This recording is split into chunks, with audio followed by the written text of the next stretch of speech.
I'm Edward P. Krenzelak. I'm director of the Pittsburgh Poison Center, located in Pittsburgh, a division of the University of Pittsburgh Medical Center.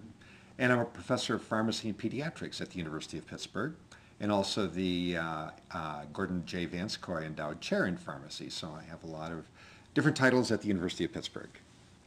What we're discussing when we think about oleander, and we need to put that in sort of a generic term, oleander.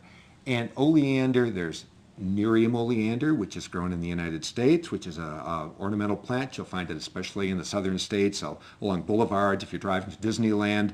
It's often mistaken for Favicia peruviana, which is yellow oleander. And it's responsible for a large number of fatalities, but that's often confused then. It's oleander. So we hear Nerium Oleander, what do you think? Bad, poisonous, very toxic, when in fact it really isn't.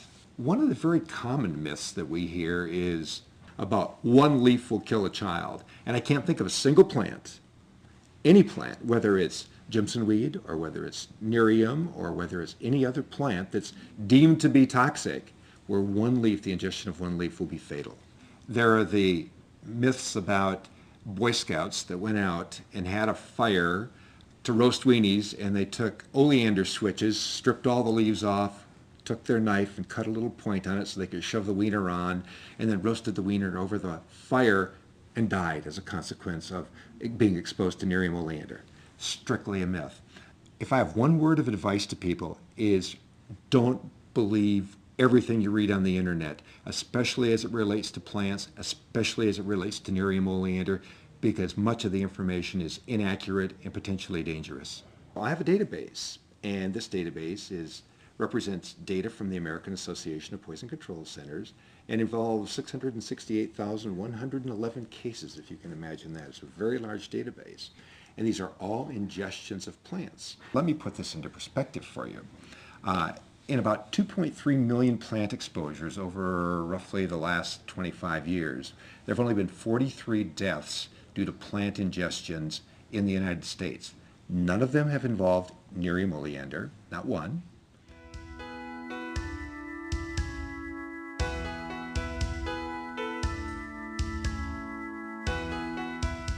Hello, my name is Bob Newman. I'm a research scientist, a pharmacologist by training.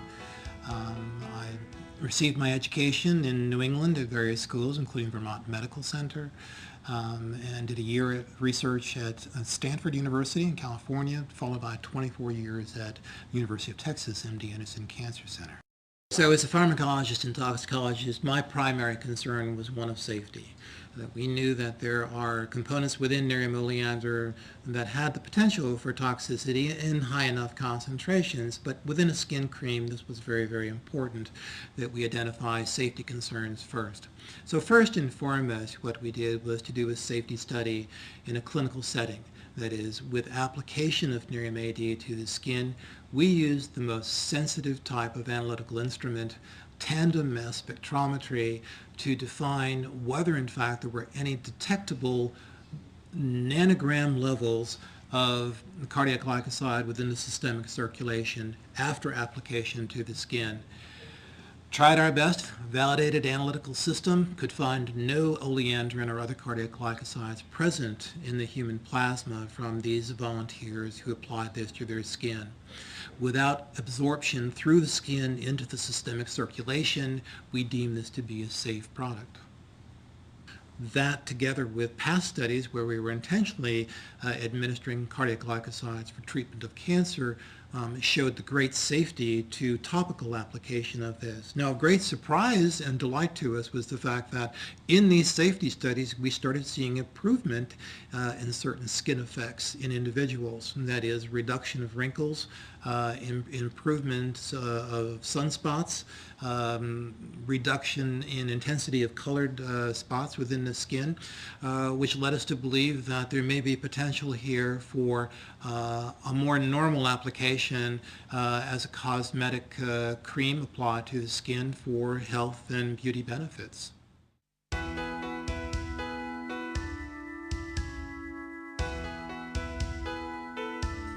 My name is Milton Tenenbein. I am a pediatric toxicologist. My appointment is at the University of Manitoba Faculty of Medicine, where I'm a professor of pediatrics and a professor of pharmacology. The concern about Nerium AD is its key active ingredient, which comes from the oleander plant. The oleander plant has what we call a glycoside in it, a chemical that can directly affect the heart and cause the heart to beat out of rhythm. However, there isn't enough oleandrin in an entire bottle of Nerium AD to have any effect at all on the heart. So there should not be any concern whatsoever about using this product. A fundamental principle of toxicology is anything is poisonous. It just depends on the dose. So if one ate too much sugar, too much salt, one could have poisoning from that and indeed die. Toxicity in adults has been looked at, and giving a dose of 10.2 milligrams to an adult was found to have no toxic effect. And again, we can do similar extrapolations to a 10-kilogram child, a 1-year-old, and that dose, to achieve that dose, the child would have to ingest approximately 400 bottles of Nerium AD to again achieve a non-toxic dose of oleandrin in the body. In terms of poisoning of young children from creams and ointments, I've never in 40 years of practice, either personally or through my poison center in terms of taking inquiries, have ever had a case of toxicity from the ingestion of a cosmetic cream or ointment. I personally think it's important for people to know that this agent is not poisonous simply because there isn't enough oleandrin in a whole bottle to cause any sort of a biologic effect. And particularly when we're discussing children, they don't have the ability to consume significant quantities of any cream or ointment. And finally, this bottle is very difficult to open for adults, so it's safe to assume that it would even be much more difficult for an infant or toddler due to their limited neurodevelopmental abilities.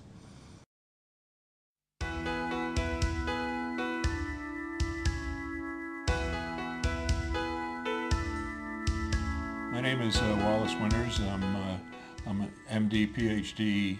Emeritus Professor from the University of California, School of Medicine, Department of Medical Toxicology and Pharmacology and Anesthesiology, and former medical officer for the Food and Drug Administration for the Pacific region. As a toxicologist, I had concerns about the potential toxicity of this oleander in the product. There are other interesting comparisons of safe products that contain potential toxic ingredients. Potatoes, tomatoes contain chemicals that could produce toxicity.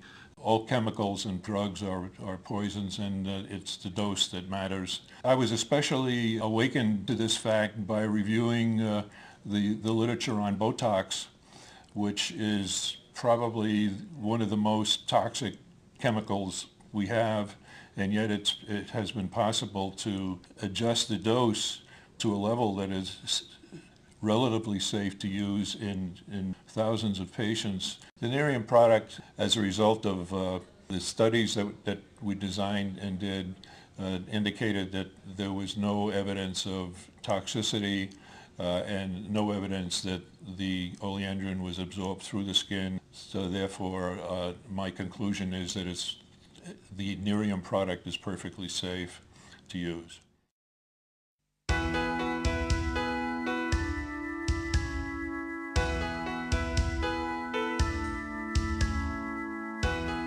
I'm Ron Amon. I am Clinical Director for ST&T Research, and I'm involved in managing the clinical trials that come to our company. My involvement in the studies go over a period of several years. We have studied 5 different formulations, all containing NAE8. This was one of the most efficacious products I've ever been associated with. We did 5 studies, 155 subjects, and on average, we saw statistically significant changes in the appearance of deep lines, the appearance of fine lines, and the appearance of emerging lines. That is to say, they were all reduced after 14 days of treatment and then 28 days of treatment. Additionally, with regard to discoloration of the face, these same subjects showed statistically significant decreases in the appearance of discoloration and pigment spots. In addition to efficacy, I want to mention the safety of the product, which of course is equally important. We discovered that during the course of the studies, one very, very important thing, and that was that the glycosides in the NAE8, that is the active ingredients, did not pass through the skin barrier. It could not be found in the blood, suggesting that this was a very safe product. We went further based on the safety data, which included heart rate, pulse, temperature, physical exams, and so forth. We took all that data and prepared what's known as a generally regarded as safe dossier. This dossier was given to independent researchers who are expert in the field, and we asked them to give us an opinion on the safe level of use of this product.